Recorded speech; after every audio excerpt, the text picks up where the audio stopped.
O kia ora koutou whānau. Welcome back to another edition of BHN Big Hairy News. It's good to be back with you. Good evening, George. Good evening, Pat. How are we? I'm doing good, thank you. We obviously had a special running last night, so we didn't get to talk about a few things. So we were talking a bit about the dairy industry. And George, you had a night off because it was a full interview involving a couple of people. But we're back here and we're back to talk sort of daily news. We are going to cover off on something from the weekend that's just gone, which is the Tauranga by-election. We would have done it last night, but of course we had the special, so we're going to do it tonight with Dr. Bryce Edwards very, very shortly. Other than that, you're all good, George? You had a good day, good night off last night? Anything exciting going on? No, just the last of the marking for the semester for university, and other than that, looking for another job and just chilling. Getting on. Yeah, I'm trying to stay in a sort of writing and reading space and not leave that completely for the painting trade, which I'm heading back towards after getting a master's degree. I'm trying to, hang on to a few different projects here and there, which might be in the pipeline, and we can sort of plug and promote it at a later date. But yeah. And Yeah. master's finished, off to get the PhD. Is that going to be part of the progression? One day. What would you do it in? Marxist what? No, I'm just kidding. What would you actually do your PhD in? I would probably continue where I was at, which was all very complicated and mindfucky. French theory. Basically, my master's was centered around a chap called Jean Baudrillard. Maybe we should do a little special on that one day. And a bunch of other stuff like how war is produced in the media. And also this idea that we are going to colonize Mars was also critiqued in my master's. So basically, it was two applications of a old French theorist. Sounds amazing. We should definitely do that. Also, we should welcome into the show Nala. There's Nala. She's asleep on the bed, although I can hear walking around upstairs. So the reason she's got her head up there and she's looking around is because she is going to take off shortly, because she will probably go upstairs and try and find some attention from someone who will give it to them. So tonight we're going to talk a bit later on in the hour about many people will have seen this. But for those of you who haven't, we're going to show you a clip featuring Krystal Ball and also Bill Maher from the weekend that's just gone.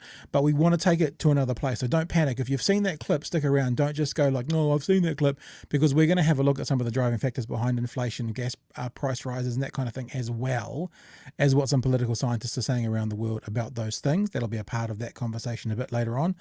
And also as a reminder, as you can see scrolling along the bottom of your screen, if you are watching us, that we do have a daily audio podcast going now. So this show will be put straight up onto Google Podcast, Apple Podcast, and Spotify at the end of the show. So that therefore, if you need to go or if you come in late, you can add us to your podcast library, and overnight, every night, it will be uploaded to your phone or your device, and you'll be able to check out any of the information that you may have missed. So a daily audio podcast is going to be going as well every night once the episodes have finished. Okay, I think we just get into it, shall we, George? I think that's the plan from now. In fact, let's welcome to the show Dr. Bryce Edwards from Victoria University. Bryce, good evening to you. Hi, Pat. It does feel a little bit strange me saying Victoria University, if I'm absolutely honest with you, because I think the last time we did something together, you were down this neck of the woods, and there's been a couple of years in the planning to get back together and say good day again. Yes, no, I'm very excited to be on Big Hairy News. Thank you. Yes, I'm missing Dunedin. I used to really like living in Dunedin. I was there for 10 years and at the University of Otago, but no, now in the capital city, where all the politics happens, apparently. Yeah, apparently. Well, that's good because that means you will be our go-to expert for talking political, is what we're doing tonight. There's a couple of things we want to talk about, but we want to start it with a conversation around the Tauranga by-election. And I guess just get your thoughts on that at the moment to see what you thought about the Tauranga by-election. Were there any shocks in that Tauranga by-election? And then we can go on to this conversation. And I'll bring up a tweet that I put out on Saturday night. Let me bring this up onto the screen. And I don't think you can see us, can you, Bryce? So I'll make sure I will read it out to you. I put out a tweet on Saturday night that says, quote, Christopher Luxon MP said of Sam, now I've got to think of his surname, it's Uff like Huff, of Sam Uffindell's win in the Tauranga by-election, that the New Zealand National Party is, quote, back in business, and that, quote, New Zealanders are fed up with a Labour government that cannot get things done, end quote. So that's what Chris Luxon said on Saturday night. My point in the tweet was it's quite a lot to draw from winning a seat that the Labour Party hasn't held since 1935. In fact, even though Winston Peters was the circuit breaker in the middle there, he was basically a National Party. Well, he was a National Party MP and then he broke away. So a National Party MP or a former National Party MP has held that seat for, 80 years. So I don't know how much we can read into this, but maybe you've got a perspective on that you want to share with us about the win, first of all. What are your thoughts? Look, I think you're generally right there. This is a very blue seat, and National was always going to win this. Although at the last 2020 election, of course, Labour did win actually the party vote. They got more of the party vote than National, and the candidate then for Labour actually got quite close to Simon Bridges. So, it wasn't totally impossible. By-elections can bring up unusual consequences, but no, it was always going to be Nationals. And I don't know that the leader should be as confident as he is being about this result because they got 11,000 votes. So National actually lost lots of votes. They didn't manage to get their own supporters out, and so their numbers slumped. They just didn't slump as much as Labour's. And so it was actually quite embarrassing, I think, for all concerned that the turnout was only about 41%. And this is one of the worst turnouts we've seen in a by-election when both Labour and National are contesting it. So And frankly, I'm not surprised the turnout was so low because it was a very boring by-election. No great big issues being debated. The candidates weren't actually that exciting. And I think the fact that National couldn't get out, the same levels of support even as in 2020 really should be a bit of a wake-up call for Luxon himself. It shows that there's not as much enthusiasm for the new Luxon-led party in the provinces as he might want. I mean, yes, it's a win, but not really quite of the magnitude that Luxon's national polling is doing at the moment throughout the country. Yeah, and I'm going to bring up an article again. You probably can't see this, Bryce, but just to let you know what it is, it's from RNZ, and it talks about the Prime Minister's reaction to the win. And she said this, quote, I think actually for by-elections, it's very hard to read into them as someone who's run in a by-election myself, because it's simply not the same as in general elections. You don't often have every party represented, so I'm not quick to read into individual outcomes. One of the conversations I think they had with the Prime Minister on RNZ is that, Sam Uffindell's win by 6,000 votes is significant. But just speaking to what you were saying there, Bryce, and I'm bringing up the electoral results now from the weekend just gone, Uffindale got 11,000 votes and Jan Tinnity got basically 5,000 votes. So it's a $6,000 margin, $6,000 vote margin. It's probably a $100,000 vote margin if we're honest. We're talking about money and politics, but Yes, it's a 6,000 vote margin. So what I actually did though, out of interest for myself, because I like numbers, Bryce, is I went to the last election results. Yeah. And in the last election results, which we're looking at on screen right now, Simon Bridges got best part of 19,000 votes and Jan Tinnity got the best part of 17,000 votes. Now, the Labour Party got 18,000 votes, as you say. The National Party got 14,000 votes. Now, that means 18,000 people voted for Simon Bridges, but only 14,000 of them voted for National. So there's a 4,000 vote discrepancy. Now, as we all know, and I'm saying this assuming that you're going to agree with me here, Bryce, a bit arrogant of me, the last election was a COVID election. And so numbers bled away from all other parties to give us a majority government for the first time ever. And this, to me, feels like, if you think about it, Jan Tinnity was behind by 2,000 and 4,000 people didn't vote for National. That 4,000 plus 4,000. It's funny that equals 6,000 and she lost by 6,000 votes. So I'm just saying that maybe this is more of a correction than it is actually a smattering by the National Party. Yeah, I think it is a correction. And of course, nothing like the 2020 result was going to take place again. That was an aberration. And we're probably best to compare it with the 2017 election, the one before that. But nonetheless, just that both candidates, both Labour and National candidates, did struggle to get their people out, I think is it's a vote of no confidence in both those candidates. I mean, ACT did okay. They got I think it was about 2,000 votes, maybe 10% of the electorate. They'll be quite happy with that. You look a bit further down those numbers and you'll see Sue Gray. She's the leader of the Outdoors and Freedom Coalition Party. And she got about 5% of the vote. And so that was one of the more interesting parts of this by-election result because, yes, it's well behind Ben Uffindale, Sam Uffindale, but she showed that maybe there is a bit of appetite there for, sort of a fringe anti-mandate, anti-vaccine party, because 5% is quite significant, I think, even though it's only about 1,000 votes. Bryce, what other sort of indications from the past few months can we use to maybe, speculate a bit about how this election's going to go, if not the Tauranga by-election? Well, I mean, those polls, the nationwide polls, do show that National is ahead of Labour. And I think we've got no reason to doubt those polls that Labour's in a lot of trouble. And we have seen those numbers pretty much go back to what we were seeing before the start of 2020. So National just a little bit ahead of Labour.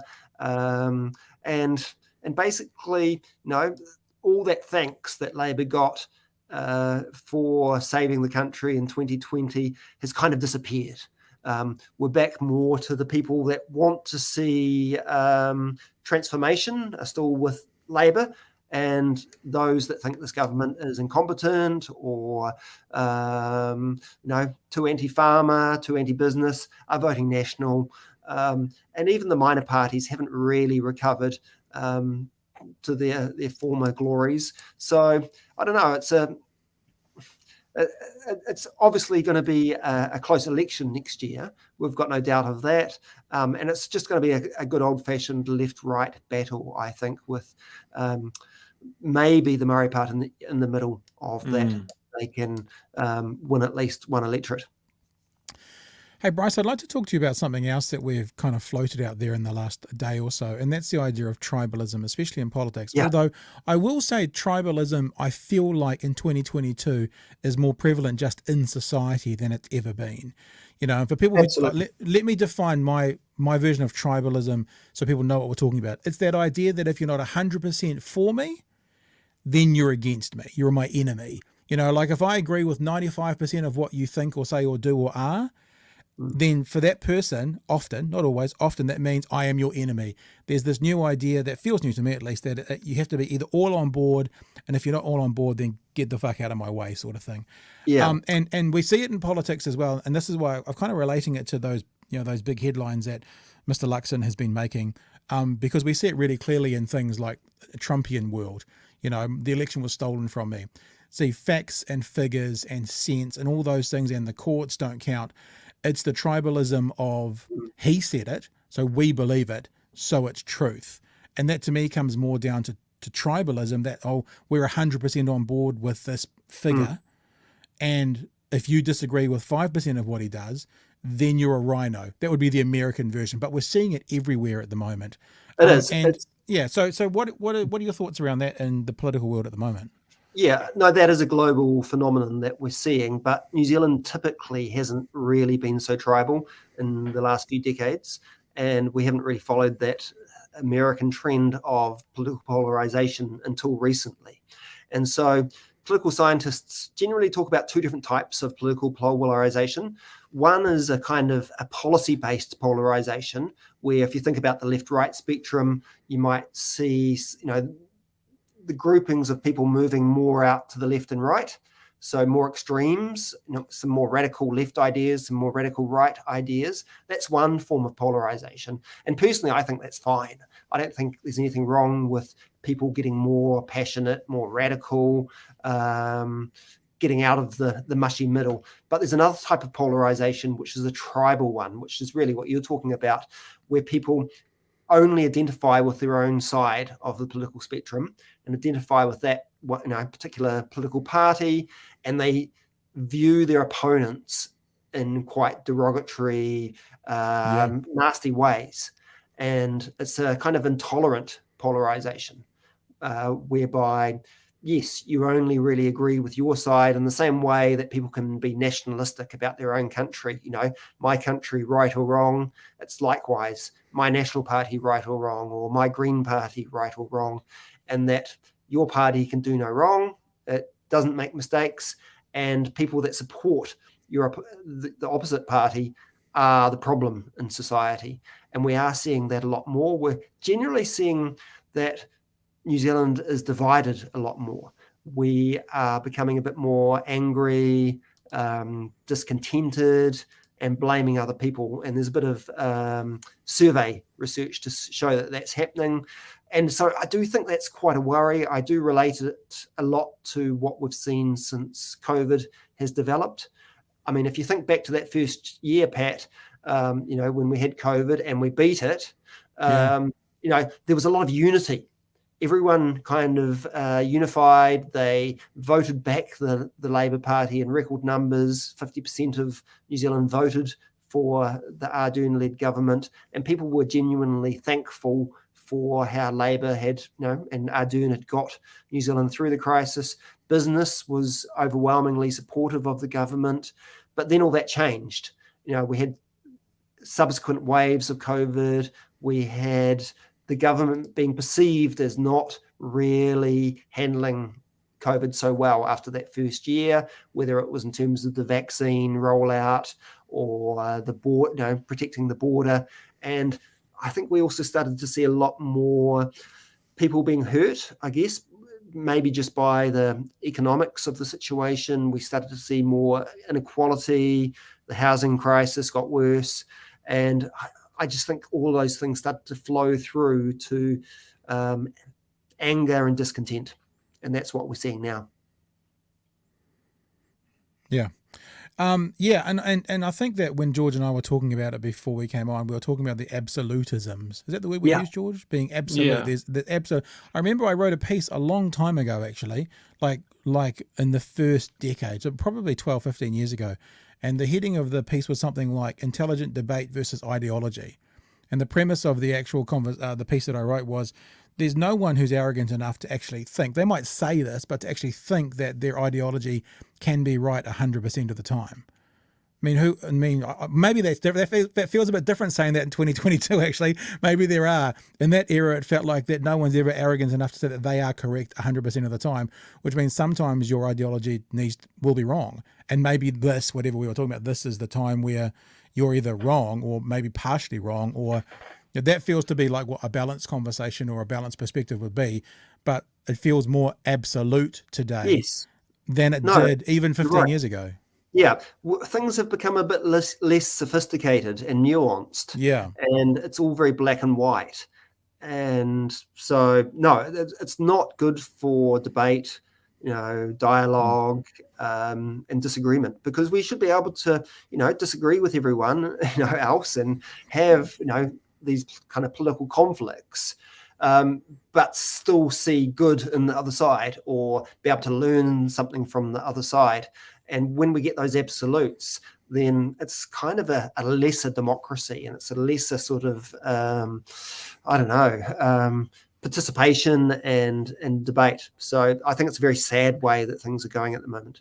I think the distinction you made before, Bryce, is important, because there's always been political antagonism, right? And the left and the labor movement have always built themselves around a sort of class antagonism. But now it seems like a more sort of, I guess, in America, it's a sort of culture war, or an identity based antagonism. I agree with all that. And the words you use of a culture war, I think, are actually part of the explanation, that increasingly we are having these big debates on cultural issues. And they seem to lend themselves, to me, more to the absolutes. So when you're having debates around old-fashioned kind of left-right issues of, say, taxation or housing or economic inequality, somehow there seems to be the possibility of left and right to kind of disagree but still be on the same page, somehow still have those debates. Whereas when you get onto a lot of culture war issues, that possibility is not really there. So you're debating, say, transgender issues, or lots of ethnicity issues, and there's kind of a moral purpose in it all, which doesn't sort of allow any sort of learning from each other. It seems to be much more about absolutes, and it's about I guess condemning your opponent. Speaking of transgender and those kind of social issues, we've got a delightful story coming up after we finish up with you, Bryce, about a Republican politician who was hoisted by her own petard around some opposition to drag queens, where perhaps in her earlier life she wasn't such an opposing person to it, but she's become tribal, and to be a politician in that world, she has to be absolutely absolute in her, I'll say hatred, you can say whatever word you want, towards them, even though we can show and demonstrate it's not what she believes. Last question for you, Bryce. It's kind of a bit of a tangent from that absolute idea, but what do you think about, and I'm thinking about politicians, for example, saying, the one that comes to mind is, government spending is responsible for inflation. Plainly false, right? But it's a headline that's going around at the moment. In fact, George and I have joked that if we're still doing this when there is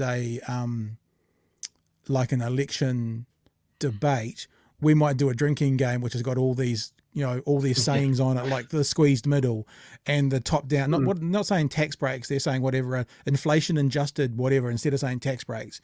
And what about, and I'm thinking of the tribal and the absolutism and sort of almost the gish gallop a little bit, but when a political leader, only because we're talking politics with you, it could be anyone in the news, says something that's oversimplified and patently false, what's the responsibility of us in the media? What's the responsibility of the opposition? And what's the responsibility, for example, of the networks? Like, I'm getting really frustrated with various television shows that have these politicians on that say things that are very easy to correct, and they just sort of let it go. I'm wondering if you have any comments around when we see that. I guess from my perspective, some of these things you're talking about might not be totally untrue. And so there might be a kernel of truth in what they say. So if you're thinking about the inflation one, government spending might have some element. For sure. The politician might be portraying it that it's all about government spending, and therefore incorrect.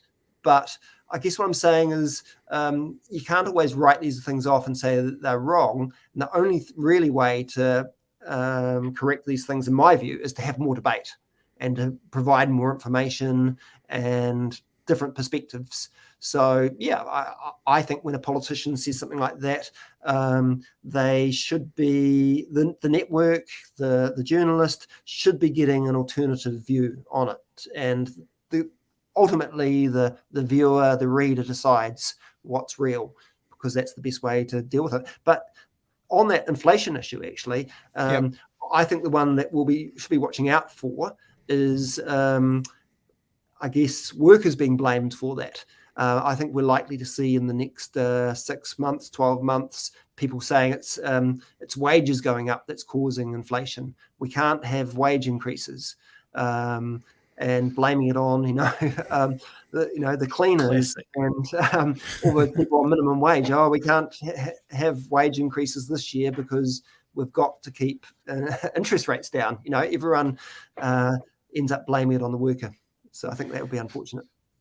Well, coming up before the end of the hour, Bryce, we're actually having a bit of a deep dive into what is inflation and what causes inflation, based around the conversation on Bill Maher's show over the weekend, and some a clip that we played a couple of times from Michael Redder, the former Reserve Bank advisor as well, and what he says causes inflation. And his position is more, it's about the Reserve Bank, not necessarily anything to do with government spending. Yeah. I agree with you that obviously there is a part to play with spending, but it might be a minor part, as opposed to being sold by the opposition at the moment as the major part. That's kind of what I'm thinking. Yeah. Agreed. Hey, Bryce, it's been lovely to speak to you. It's been so nice to catch up again finally. Hopefully we can do this again at some stage, but really do appreciate you giving us some time live from Wellington, although it's the second best little city in Dunedin, in New Zealand, I should say. But I thank you for coming on board very much so, and it's very, very nice to see you again. So cheers for your time. You too, Pat. Yes, Bruce. See you. Yeah. Alrighty, let's look at some of the messages that have been coming. And on that Bill Maher conversation we're going to have, Simple says Bill Maher used to critique those in power and was a supporter of Bernie in 2016. Now he's just another apologist for the corporate elite and the status quo. That sounds like something you want to get into there, George. Exactly what we were talking about. It's like I said before we came on, Bill Maher is socially liberal, but his vote is green. Not meaning green as in the Green Party, but as in because of his money. That's how he votes. So you kind of lose that grassroots, I think, desire and need if you're worth tens, if not hundreds of millions of dollars. Yeah. In the sort of early war on terror, he was sort of a Christopher Hitchens sort of type of dude, right? He liked to rally against Islamism. And that sort of thing when that was sort of in the public discourse daily. Yep. Kim also said, as we were talking to Bryce there, one of the reasons we have no political talk rule in our family. Man, that sounds terrible, Kim. I couldn't imagine not having political conversations. And people just thanking Bryce for coming on board. So thank you for that again, Bryce. So anything you want to add to the end of that, George? Seeing we've got time. It was so Bryce brought up the blaming workers for inflation. It's funny, like all these, we talk about the culture war and all these other like little sort of single issue stuff, and then it always comes back to the old talking points. Like it's like we're gonna be in a previous election again. We're blaming workers for inflation. We're talking about we might as well have Don Brash coming and talking about the racial divide in the country or something like that. Wow, but that conversation in today's packaging is just called co-governance, isn't it? Rallying against co-governance is basically the 2022 version of Don Brash's Ottawa speech. So in some ways, it seems like not much is really progressed. History seems to be dead. I was listening to a commentator. I can't remember who it was, but today I've listened to a lot of news on the internet out of America, and they were talking about the attacks on the LGBT community at the moment, and their perspective was, it felt like the Republicans have looked at, what has worked in the past, like in the 80s and 90s, and we used to bash the gays, so let's just do the modern version of that. And so, as you say, it's just repeating a formula that has worked for them in the past without acknowledging potentially how harmful that formula is, but they're going back to it. So yeah, look, I really do think that, and it's interesting that Mr. Luxon hasn't talked much about co-governance recently, but when he did start to go down that path maybe 4 or 5 weeks ago, it just was of, there are good people on both sides. It just rang of the Ottawa speech from John Bradshaw. It was on the same page if you're reading that book. So I also think it's interesting. This is a little side note.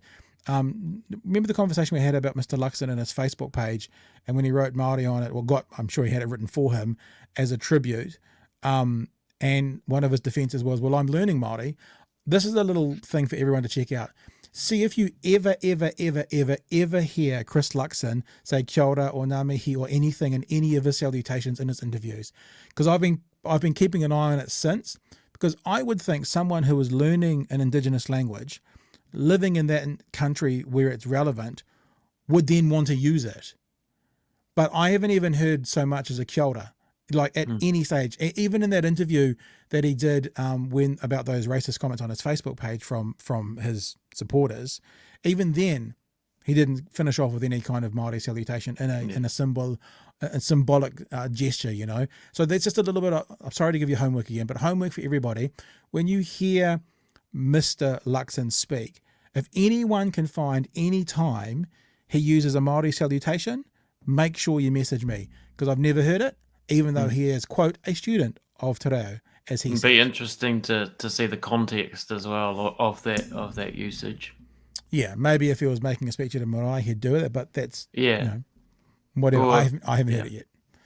Yeah. I mean, it's even when, when an interviewer says, kia ora, Mr. Luxon, he, even when he gets addressed with a Māori salutation, he still doesn't. So which he had, he was addressed by it as such in that interview you're talking about, right? He had the opportunity.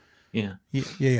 Now, look, this is a conversation that's a bit out of left field. The reason I brought this up is it's quite a delightfully juicy, ironic story, but also it does speak to what we just talked to Bryce about, this idea of being tribal and this idea of being, if you're not all in, you're against me. It's an American example, but I want to share it because it's kind of hilarious, and it shows the lunacy of the American political scene. It shows what hold Donald Trump still has over the Republican Party. It shows the hypocrisy of, well, I guess I'll just say this Republican politician, but politicians in general, I guess, are hypocritical.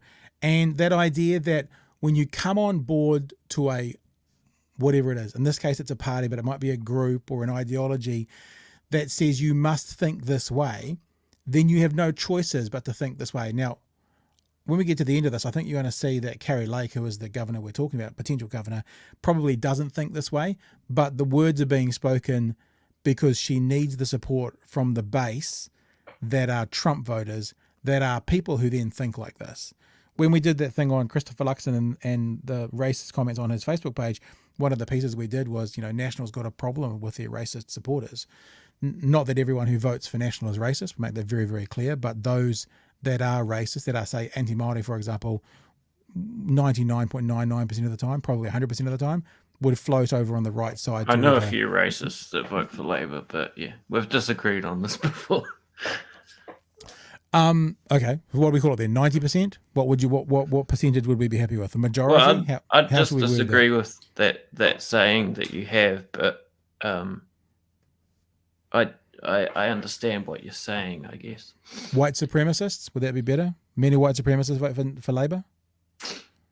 Yeah, right. I guess when okay, so you're talking about like a sort of the racist with where it says like racist on his forehead. Yeah.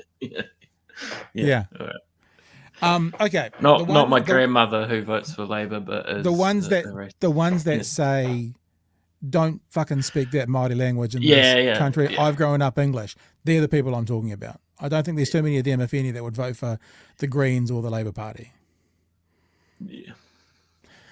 Maybe we need to do some research on that. So let's have a look at this conversation. So there is a woman in America who is running for to be the governor of Arizona. Her name is Carrie Lake.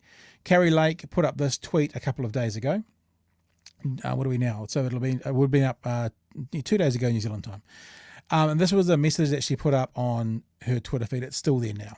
They kicked God out of schools and welcomed the drag queens. They took down our flag and replaced it with a rainbow. They seek to disarm Americans and militarize our enemies. Let's bring back the basics: God, guns, and glory. Whatever. And the reason I'm talking about this is this Kari Lake has now sort of been proven to be a complete hypocrite in this whole situation. And one of the reasons we know that, actually I need to take this off the screen because someone's just sent me a private message and I don't want that to pop up on the screen. So let me just go that, and then I'll just close down my private message, and then I'll open it back up again, and hopefully no one will private message me while we're doing it. What happens, so this is the message again from Kari Lake, is that there is a very prominent drag queen who is friends with Kari Lake. And this is Kari Lake here. She was a newsreader for Fox and she's moved into politics. And this very prominent drag queen who is here, then after that message went out, started to tell the world about the interactions that Kari Lake, who's right here in the photo, has had with the drag queen community. Up to and including attending many drag queen events at many seedy bars, and that was the wording that the drag queen had used, including, I think they called it drag kinging, when females dress up as males. So that's Kari Lake right there at a drag queen situation. And as evidence that the close relationship that the drag queen had with Kari, here's some private messages that have been put up as well between the potential governor and the drag queen, who the name has eluded me right now, but we'll get to it and make sure we mention it properly. Look, helping her, helping the person find a roommate, and also wishing them a happy birthday. Or Barbara Seville, there you go. Barbara Seville is the stage name. Wishing them a happy birthday. So has been caught out in this absolute lie that Kari, the person running for governor, is up to and including done this right-wing trope about talking about grooming children. Drag queens in schools is tantamount to grooming children. Now, what's come out is that the drag queen that we're talking about, Seville, performed at Kari's house whilst her daughter was there, and Kari introduced her daughter to the performers. So in her own personal life, she didn't care much about it. But now that she's got into politics, she's become an absolutist because she's had to, and she's become tribal because she's had to, and she's putting out information that is potentially or absolutely harmful just for the sake of the vote. So the drag queen in question, whose name is popped out of Stevens is his surname. Is it Barbara Seville? Yeah, that's the stage name. I'm just having a look. His surname is Stevens, according to Richard Stevens. So Richard Stevens is the name of the man who plays Barbara Seville. Gotcha? So right. Richard Stevens. So Stevens, who's 49, said in an interview that Lake, who was the potential governor, previously had a long-time anchor at Fox 10 Houston, started attending shows with some of her colleagues in the late 1990s. The two developed a friendship, and he estimated Lake attended 15 to 20 of his shows over the next 2 decades. According to Stevens, Lake and her husband once hired him to perform drag at her birthday party, and then later hired him to perform at her home as Marilyn Monroe during a baby shower she was hosting for a colleague. During the baby shower, Lake introduced him to her young daughter. So it's like I said, one is hoisted by one's own petard. I think it's a fantastic story to show the hypocrisy once you become tribal and what you have to do. Now, of course, the follow-up to this is Kari Lake has come out threatening to sue and all these things. This is on her Instagram page. Richard Stevens is a talented comedian and performer that Kari Lake covered during her TV career. Once a friend, Stephen, also known by the stage name Barbara Seville, has now resorted to public attacks on Lake for her political views. So public attacks on Lake means showing photos where him and her were together and explaining what he was hired to do for her. That's a public attack. It's worth nothing that Stevens has become radicalized in recent years and has called for the death of a sitting GOP congresswoman and has actively campaigned for Katie Hobbs. Well, none of that's in the evidence that I've seen it anyway. Like most sane people, Carrie Lake is very much opposed to grown men or women dancing provocatively for children, especially at expense of taxpayers. Why would anyone be opposed to this? Now, that's reference to there's a thing that they do in some American schools where they invite drag queens in, especially during Pride Month, to read books to kids. And that's it. They sit in a chair and they read books to kids. So that's with the taxpayers' expense type thing. But yeah, I think the story is kind of hilarious because the person's been caught out in a massive hypocritical lie. But the other reason I wanted to mention it tonight was, as I said, following on from Bryce, this is a quintessential, a perfect example, a dictionary definition example of when you become tribal and you have to be an absolutist, nothing else matters.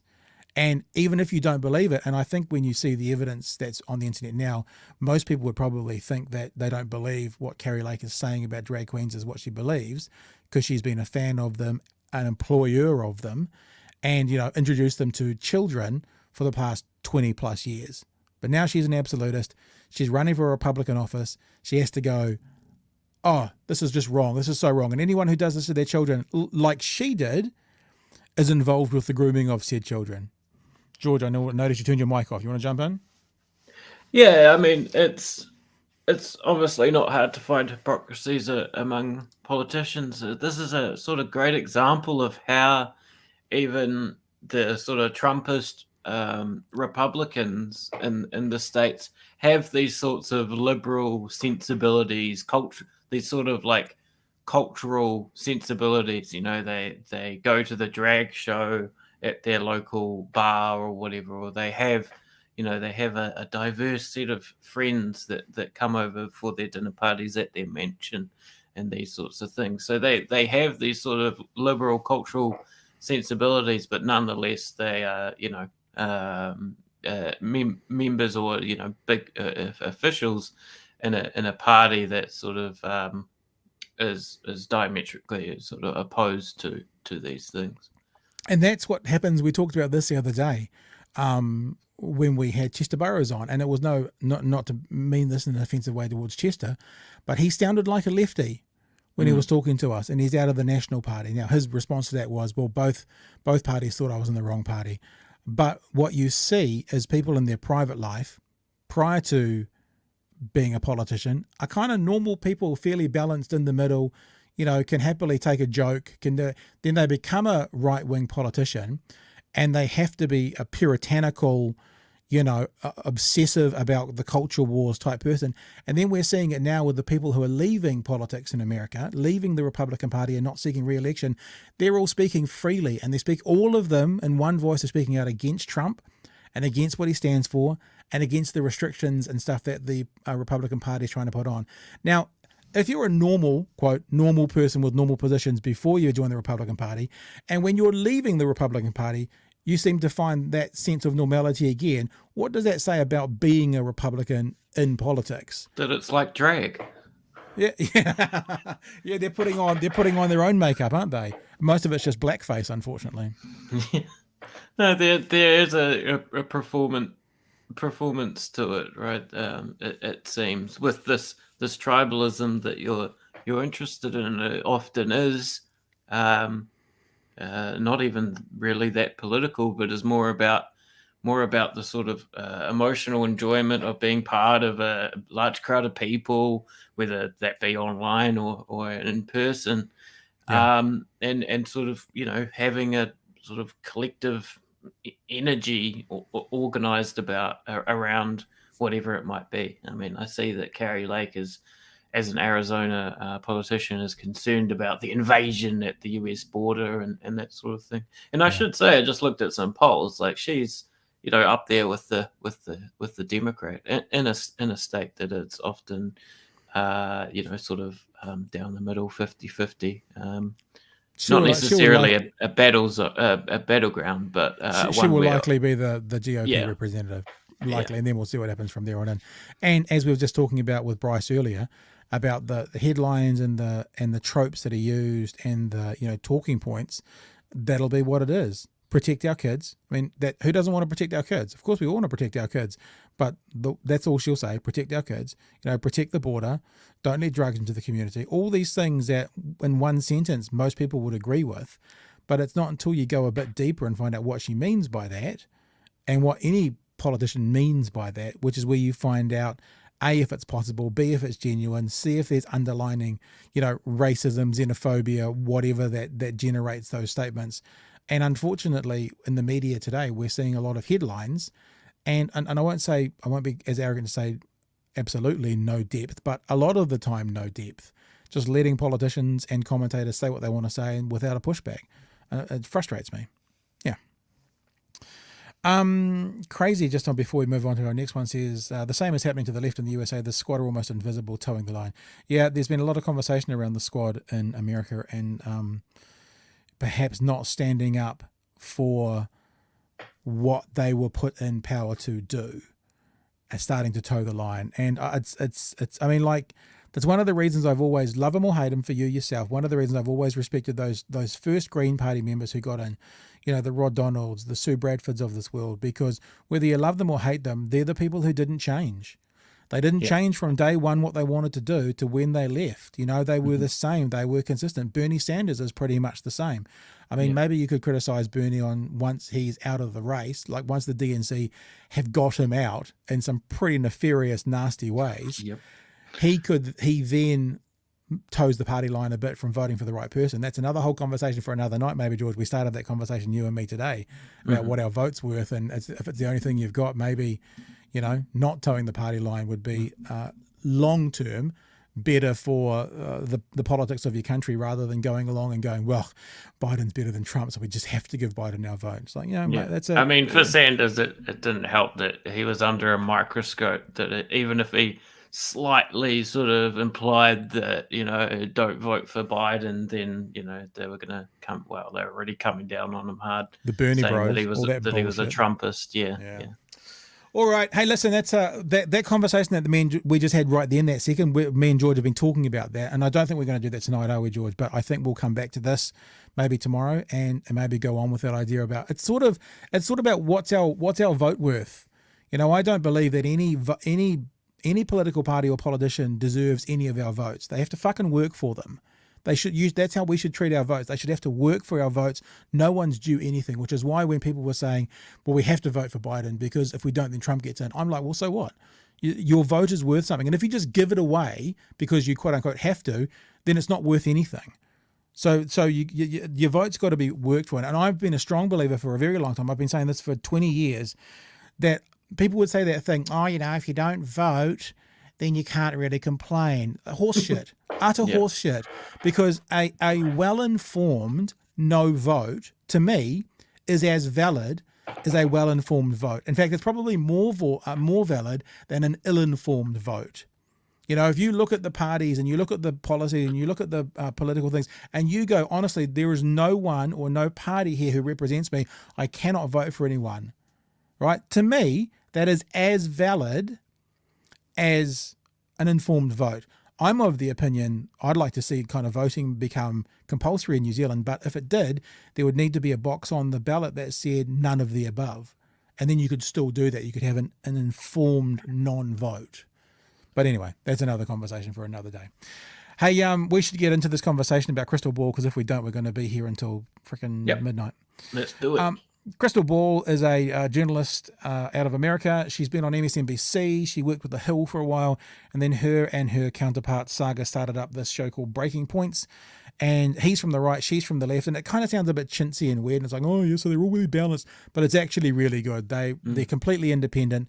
They don't take any, corporate money. It's all done by their sponsorship and Patreon and membership and that kind of stuff, and they put out really good, really interesting views. I think I rate her much higher on the scale of quality commentator than Saga. Although I like Saga, he's a good guy to hear from, but she is something special when it comes to commentary. A lot of the time, she really hits it. They're on a left and a right that the Democrats and the Republicans have sort of sidelined historically, right? he's a sort of he sympathizes with populist principles. Well, they both do populist principles and libertarian stuff, and she's more of a Sanders Democrat. Yeah. So she was on Bill Maher over the weekend, and yeah. If you follow my Twitter feed, you probably saw on Saturday night I put out a tweet about it because it was a really fascinating watch. And at one point during the conversation, they started to talk about inflation. We'll just play a 2-minute clip for you to check out if you haven't seen it. But after that, we want to talk about inflation and we want to talk about gas prices. So if you've seen this clip before, we're going to go places that other people may not have gone with us. So stick with us while we play this. But this is Krystal Ball, and yes, I believe that is her real name. And they say destroys inflation while talking to Bill Maher.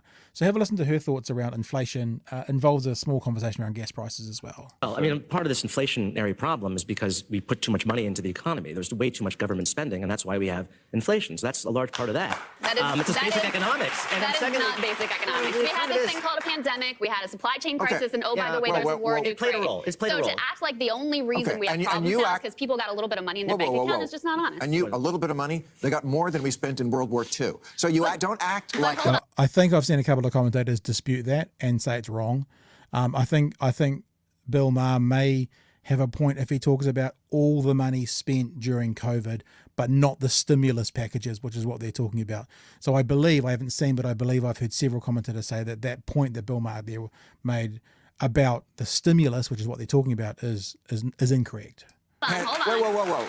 Don't act like you said. Don't act like we had to react to the pandemic exactly the way we did. We had to spend $6 trillion. Okay, but how about the trillions that the Federal Reserve shot at Wall Street? For some reason, people don't get upset about that. And that fueled the trillions of dollars the Federal Reserve shot at Wall Street to backstop the stock market and the bond market. No one gets upset about that, even though that was a massive I don't know what factor in you're talking inflation. about. What do you mean shot at Wall Street? When are we talking about? We're talking about buying assets, buying stocks, buying bonds, buying treasury bills so that they expand the balance sheet. This is during the crisis, the coronavirus crisis. When the stock market crashed, that is what the Fed did. They went into action. They shot trillions of dollars. But the stock market didn't crash during COVID. Now it's crashing. It's crashing now. It crashed, and the Fed came in and backstopped it. So the right-wing commentator there was no crash. Bill Maher, there was no crash. Krystal Ball now educates him about when there was a crash in 2020. What happened? It crashed and we never heard about it? No, it crashed. Go back and look at it. It fell off a cliff. When? The Treasury bond market stopped functioning, and the Fed took extraordinary action it's never taken in history. Somehow no one gets upset. The first week of Somehow nobody gets upset about the rich people who got tons of money and tons of support, way more than working class people did. Sure but they do. My God, people were able to feed their kids and they had a little bit of money in their bank accounts. It was the worst thing in the world. No. That is one small part of the inflation story, and is, by the way, not the only thing that we can deal with to get out of this mess. Well, gas prices. Biden has Is it a small part, Jamie? Gas prices we can largely attribute to an administration that's been waging war on the fossil fuel industry. That's ridiculous. And they now drilled more than everybody. I mean, that's a talking point. U.S. production. No. Okay, U.S. production is up. Well, it will be at record levels next year. Okay, well, the fossil fuel companies themselves are flush with cash, but will not invest in new drilling because they would rather give it to their shareholders. Okay, all right. So there you go. I mean, there's not too much in there that you can challenge her on. I mean, people can. I mean, she constantly was just saying, that's wrong, that's wrong, that's wrong, that's wrong. I mean, I don't know if you've seen that whole clip before, George, but do you want to jump in on that clip before we move through? Because there's more to say. No, let's go. Keep going. So this is the thing. She talked about the stock market, right? This is the stock market, and this is in 2020. This is the American date, so it's backwards for us normal people. The third month of 2020, there's the stock market crash. So the point that was being made is even if the stimulus checks did contribute to inflation, far more money was pumped into the stock market by the government to make sure that crash came back quite quickly. So more money was put into, as Krystal is saying, the wealthy people with portfolios, stock market portfolios, got more of a benefit out of government money than anybody did buying a few groceries here and there. So just to show you, that is the stock market crash that we are talking about. The other thing I wanted to talk to you about, and we've played this clip before, and you'll probably find that we'll play this several times before the next election, is that inflation, what is it, right? Krystal Ball wasn't actually saying that what inflation was necessarily. She was saying that what the others were saying was inaccurate. We've had Michael Redder on a few times, this clip on a few times. This is a conversation he's having on the 8 p.m. News Hub show. When was it? It was in April when there was a lot of conversation around inflation and who's responsible for it. And, it's the government's fault. It's about government spending. That was the saying that National was saying that government spending is causing inflation. You know, there was comments about they've got a spending problem. It's because of the causing the inflation. So News Hub got on Michael Reda, and Michael Reda is, let me give him his title, he is a former economics advisor to the Reserve Bank. Okay, so there's some credential there. This is what he said about what causes inflation, and more importantly, who is responsible for it. The blame game well and truly underway here. Where do you sit on that? Oh, pretty clearly the ultimate responsibility rests with the Reserve Bank. They're given an inflation target by the government. They're given independent powers to adjust monetary policy, and poor inflation outcomes, particularly trend inflation, the persistent bits of it, are only the Reserve Bank's responsibility. You know, whatever the government does in terms of increasing spending or cutting taxes, there are all sorts of things the Reserve Bank has to take into account when it makes its interest rate decisions. And it's quite clear that they and a lot of other people badly misforecast where things were going a year or so ago and had policy in the wrong place. And then when they finally realised that they needed to be raising interest rates in the middle of last year, they were pretty slow to adjust. The responsibility rests with them. Now, So there you go. Responsibility for inflation is with the Reserve Bank, and there can be some external forces, but ultimately it's the Reserve Bank, and government spending doesn't attribute very much to inflation. To give you another example of this, Ian Bremner was texting over the weekend. Ian Bremner is a political scientist, author. He teaches at Columbia, and this is what he said. In the US, a left government, high inflation. In the UK, a right government, high inflation. In Germany, a centrist government, high inflation. In Italy, everyone in government, high inflation. Wild guess, it's not the government. And I don't think we can probably say it much more clearly than that. That whilst obviously the government is controlling, they're in control of the books, what happens with inflation is ultimately they're not the people who drive the inflation. And there's very little a government can do to change inflation. The Reserve Bank sets interest rates, which are the main driver behind what actually should do to help inflation. The Reserve Bank's changes in the inflation rate don't come into effect until 9 to 12 months after they set them up. What the Reserve Bank got wrong, and this is Michael Reda, you can watch that whole clip yourself if you want to go search for it, says is one of the things they got wrong is they underestimated the number of people that would be working. They thought that the numbers of unemployed would be higher, so they set their interest rates based on that, and they were wrong. And that means for their correction to come, it's going to take 9 to 12 months from when they started to fix it a couple of months ago. So that's where the inflation responsibility lies, ultimately with the Reserve Bank. Now, I want to talk a bit about petrol as well, because you heard in that clip the conversation around petrol prices, and I don't know if you watch Bill Maher. I can see down here that Ben has talked about Bill Maher. I like Bill Maher, been watching him for years. He definitely ain't perfect, but he often raises a good central left perspective and likes to tease the woke brigade a bit. It's fair, right? He had Kellyanne Conway on a couple of weeks ago, and obviously the talking point in America for right-wing politicians, not that she's a politician, is to talk about gas prices. $6 gas a gallon, $6 gas a gallon, $6. She probably said it 15 times in the conversation through the night. To a point, Bill Maher was joking about it and giving her the answer before she said it. Now, they talked about gas prices in that clip, and I think it's important as well that you could actually look at this tweet and change high inflation to petrol prices, yeah? In the US, left government, high petrol prices. In the UK, right government, high petrol prices. In Germany, centrist government, high petrol prices. In Italy, everyone in government, high petrol prices. In New Zealand, left government, high petrol prices. Wild guess, it's not the government. And that's actually true. It's got very little to do with the government, petrol prices in New Zealand. Around the world, if it's a trend that's happening around the world, it's very hard to hold responsible your political party to do that, your government to do that. Now, if you want to hold them responsible for not putting out some ways to help, that's fine. Like, let's say, wiping all the tax off, which would be a disaster, but, you know, to try and address it. But the actual cost of the petrol has very little, again, to do with the government. And let me give you an example of why this is, or how this is. So this is the price of crude oil for the last 20 years. Right here is where petrol was pretty much at its highest it's been in the last 20 years. June of 2008, $187 a barrel. All right? This is where we are now, $108, $110 a barrel, round figures, $114 a barrel. Let's call it 110 because I think it's 108 right now, $110 a barrel. Now, in 2008, when it was, what is that then, a third higher, even more than that, a third higher, the price of petrol in New Zealand was $2.18. Now, if if oil's more expensive, yet petrol's cheaper, something's going on. Because if the cost of fuel comes back to the cost of crude oil, it should have been more expensive in 2008, but it wasn't. It was cheaper by about a third, about $1 cheaper per litre. And I'll tell you why that is. I have the answer. I'll feed you, baby birds. What happened when I should bring it back up actually, because I'll show you exactly where it was.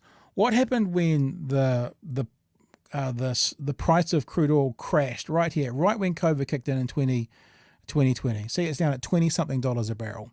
What happened when crude oil prices crashed is the people who produced the petrol, they pulled back on their production because petrol wasn't being used, because we were all locked in our house for between 4 weeks and 3 months or whatever it is around the world. So the demand for petrol dropped off. So the producers of petrol, what they did was they stopped producing as much.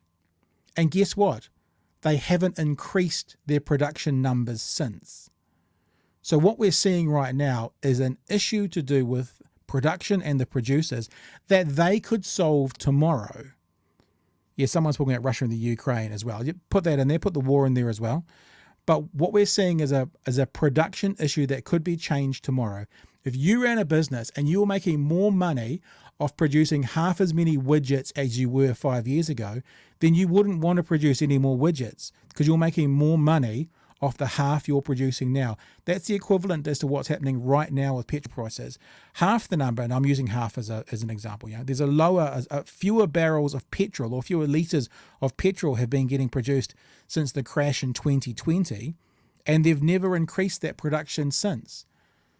So the people, and you heard Krystal Ball references a little bit when she said the petrol companies are flush with cash because they've got fewer outgoings and they've got more money coming in because the demand is higher, because they haven't increased the production of petrol, which means the price is going up. That's what's driving petrol up, the price of petrol up, and it's the petrol manufacturers that could fix it tomorrow and drive the price back down again. That's what I wanted to share with you tonight. I'm pretty much done with that conversation there, George. You want to add anything to that or comment on anything in there, or anyone else wants to comment in the text, you're more than welcome. Yeah, I'd just say, economics isn't my strongest suit. The geopolitics of the situation, I guess I'm a bit more wrapped around, but people have mentioned this, right? Governments collectively, especially those nations that have state-owned and state-directed oil production, do have a bit more of a say in this. People who remember their history classes might remember the OPEC crisis in the 70s, and this is fairly similar with some sort of some interesting differences. But yeah, the war in Ukraine, the sort of, I guess, the almost more the cooperation or organization of more oil producing countries coming together, OPEC plus, which includes Russia and that sort of thing, doesn't help. Crazy Old World said Saudi Arabia cut the shit out of production to piss the US off for stopping arms sales. I think it's more about the prices that Pat just went over there, because US involvement in Yemen hasn't really been tampered with.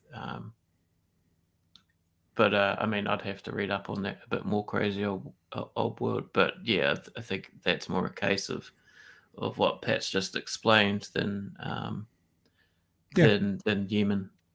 Oh, just think about it as a business. If you made pies for a living, George, and you made 100 pies and you made $100, and all of a sudden you made 50 pies and you're still making $100, then you'd only make 50 pies. Why would you go back to making 100 pies? Unless, of course, you wanted to make $200. And that could be possibly what happens soon if we set kind of a false ceiling almost on what petrol prices will be. I mean, you think we've got 25 cents a litre off at the moment from tax take. When that comes back on, I think I saw on the news tonight, I don't know what the price of petrol is in Dunedin, but I think I saw on the news tonight in Auckland, it's for 91, it's like $3.23 a litre at the moment. I should open up my Gatsby app and have a look, shall I? I'll open up my Gatsby app and there you go. The closest one to me at the moment is $2.92 a litre. And once this gets normalised, then, it's very hard to drop prices down for businesses. And when I talk about businesses, I'm not talking about the petrol stations. They have like a 6% up, markup. It's the people selling the fuel to the petrol stations, because once they get that cheddar, they don't want. I mean, like if you go out and get a job and you're earning $30 an hour, it's very difficult to go back to earning $20 an hour. You don't want to do that, or $40 an hour, or $80 an hour, whatever the amount would make sense to you. So I think I was thinking about this, and the problem is I think every industry will utilise a difficult time to their own end. But what I'm hoping is actually this issue around petrol and this issue around petrol prices may drive electric vehicle sales up. But what I unfortunately think we're seeing at the moment is an inflated electrical vehicle price, because people want them so badly to get away from petrol. So we've got a falsely inflated EV market at the moment and a falsely inflated petrol price market at the moment. And consumers are just kind of rooted and stuck in the middle. What we want is actually an honourable business out there to come out and say, you know what, we can actually sell our EVs for 20% less. We're just gilding the lily right now, and actually be honest with us about it and charge a fair price for their vehicles. And then we would drive people towards it, because what's going to drop the price in petrol? And that's to drop the demand. What's going to drop the demand? Using less fuel. What's going to be that? Well, public transport, things like bikes and EVs. And then for those who are left on petrol-powered vehicles, combustible engines, that's going to be the thing, because that's what happened in 2020, that they fell off a cliff because no one was using petrol. That's the way to, when your demand outweighs your supply, simple economics, the price goes up, and that's what's happening right now. Demand is outweighing supply, or at least it's stretching supply, hence the prices through the roof. Anyway, it's annoying. I'm annoyed. I don't want to be annoyed to finish today's show, but I'm annoyed now that I've just gone through that, because pisses me off, because it's just greed. Anyway. Alrighty. I forgot to mention this morning, George, I got my flu jab today as well. Speaking of vaccines and that kind of stuff. Never had a flu jab before. Got one today. I thought, with this COVID thing around, maybe I'll get one just for an extra layer of protection from getting sick. Got that today, but I'm not magnetic yet. I tweeted today about it, and I'm like, how long does it take for me to become magnetic? Because I keep losing my keys, and once I become magnetic from the vaccine, I'll be able to just like stick the keys to my arm, and then I'll know where they are at all time. It hasn't quite happened yet, but it might happen at some stage. All right. Hey, I don't think we're here on Friday, by the way. Just give you a heads up, because Friday is Matariki. It's a public holiday, and we do this for public holidays. We take public holidays off. we're already doing this out of our own back pocket, so we're not gonna drive ourselves into the ground anymore either. But remember as well, as you can see scrolling across the bottom of your screen right now, if you're watching, we have a daily audio podcast. So as soon as the show is finished, we rip the audio off and it goes on to Google Podcast, Apple Podcast, and Spotify as well. So therefore, if you're just tuning in now, for example, and you've missed the whole show, then go find us on Apple Podcast, Google Podcast, Spotify, search #BHN or Big Hairy News, and then when it's uploaded, maybe you'll be going to bed now, it gets uploaded to your device, to your phone, and then on your way to work tomorrow, you can hear Bryce Edwards from earlier this evening. You can hear us talking about a Republican politician hoisted by her own petard, who has a great relationship and loves drag queens until she runs for to be a governor. Then she hates them. And you can hear our conversation around Krystal Ball's demolition of Bill Maher and his guest on his show. The great thing about that as well is it was live television. That's the thing about Bill's show. It's live.